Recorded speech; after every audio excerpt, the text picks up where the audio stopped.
You are listening to I Am Refocused Radio with your host, Shamaya Reed.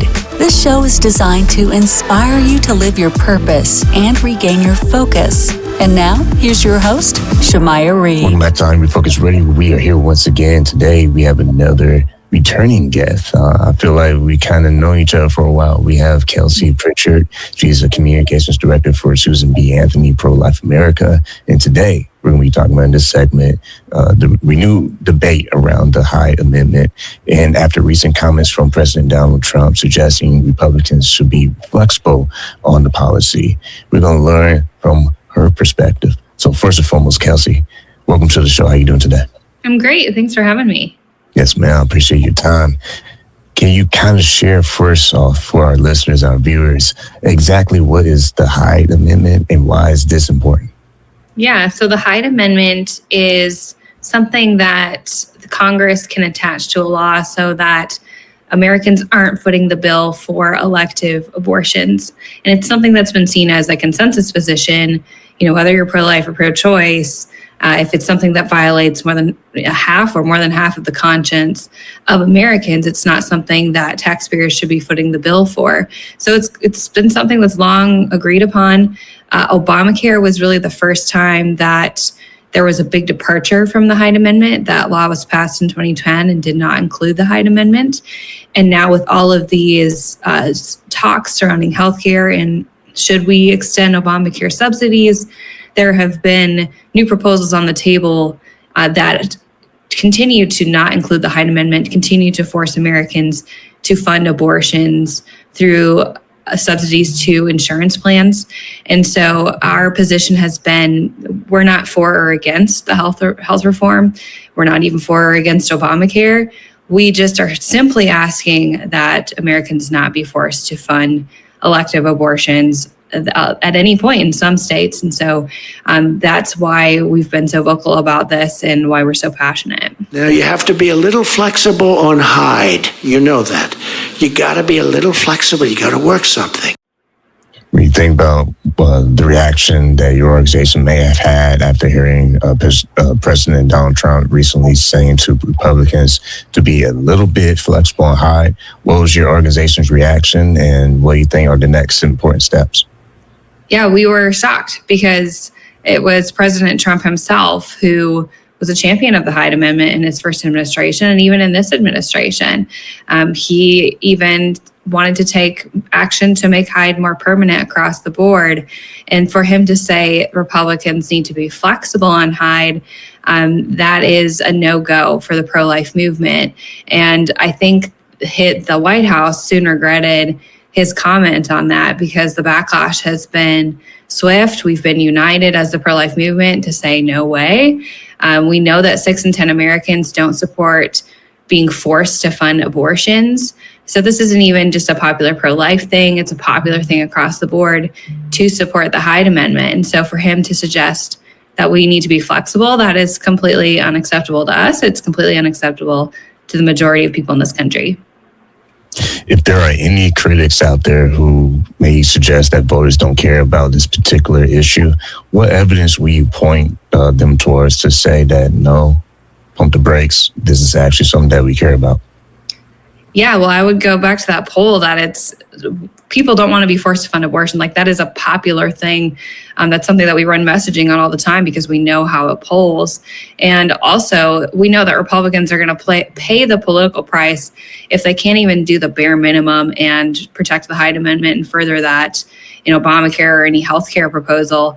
We know had 1 to 2% of pro-lifers stayed home in the last election, Kamala Harris would be president, Donald Trump wouldn't be president. So if Republicans cease to be the pro-life party, they're going to lose their base and they're going to lose the midterms. And so this should be a cautionary tale, a warning to Republicans in Washington, D.C., who want to win re-election, especially to those in the Senate right now who they're the ones that are considering what to do on the healthcare front. Once again, we're watching I'm Refocused Radio and watching this online, talking to Kelsey Pritchard, the communications director for Susan B. Anthony Pro-Life America. My next question for you is, When you kind of look at the stats again, you warned that even 1 to 2% drop in pro-life turnout could swing elections. Can you explain how those razor-thin margins really affect or potentially can affect the races? Yeah, so we're investing $80 million into the midterms this year. And our strategy is to make sure that pro-life voters who don't usually show up to vote and vote for Republicans, for pro-life Republicans. And also for those who are persuadable, kind of on the line on the issue, for us to move the needle with them as well. So it makes our job increasingly hard if we're out there campaigning for these Republicans, if they're not even willing to do the basic minimum thing the pro-life movement is asking for. So we're doing our part, but Republicans, if they truly are pro-life, need to do their part and remain the pro-life party. Because if the base doesn't show up in a hard midterm year like this for Republicans, they're in big trouble, and we can definitely count on having Democrat majorities in Washington. Some Republicans argue that compromising on Hyde could help them appear more moderate to win swing voters. Why do you believe that's risky, and is there a potential backfire? It's because a lot of moderates support the Hyde Amendment. This is something that's just so basic. We're not asking you to vote for a federal law outlawing abortion starting at conception. We are asking you to not force Americans to fund elective abortions in this country. And so if you lose even just a little bit of your base, those persuadables aren't going to make the difference, and you're not going to persuade them on this issue. When you look at the opportunities to start early and help mobilize people who are pro-life, what is the window opportunity? What does that look like? And is time running out for the Republican Party? Yeah, so we started last year, actually, in the middle of the year, in the fall, we started going to some of these battleground states.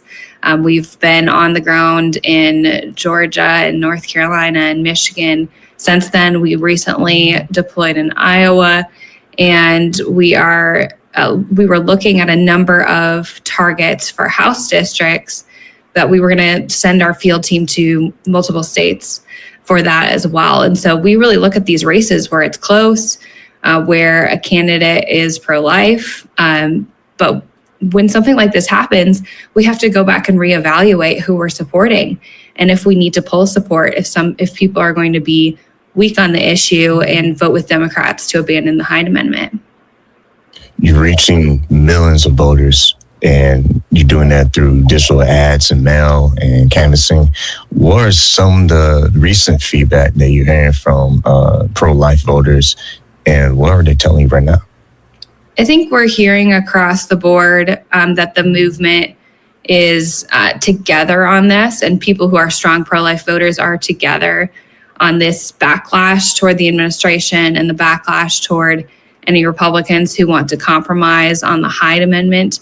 So as disappointing as it's been to hear the Republican president say that kind of thing, and to see some Republicans on Capitol Hill be cowards on this, it has been a great rallying moment for the movement. And I think it has shown a lot of people in Washington the political force that the pro-life movement has. There's been this kind of narrative that we don't have that muscle anymore. And that's completely not true. Hence why we're going to be so involved in this election. Hence why we were in 8 battleground states the last election, and we're going to be in more this election. It's hopefully a warning and a reminder to the GOP, continue to be the pro-life party or face the political consequences. If you could directly speak to a Republican leader today, right now, in this moment, what would you say is most at stake if they don't act on this? And not just from a supporter group perspective, from a moral perspective, what are some of the potential conflict that can come if they don't move? Yeah, well, lives are at stake. If you are voting to fund elective abortions through taxpayer money, there will be more abortions in this country.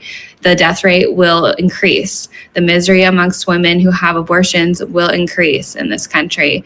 And we've seen that. And unfortunately, abortion is the number one cause of death in the United States. And they're just making the problem worse by compromising on something so basic that the Republicans and the majority of the American people want them to stand strong on.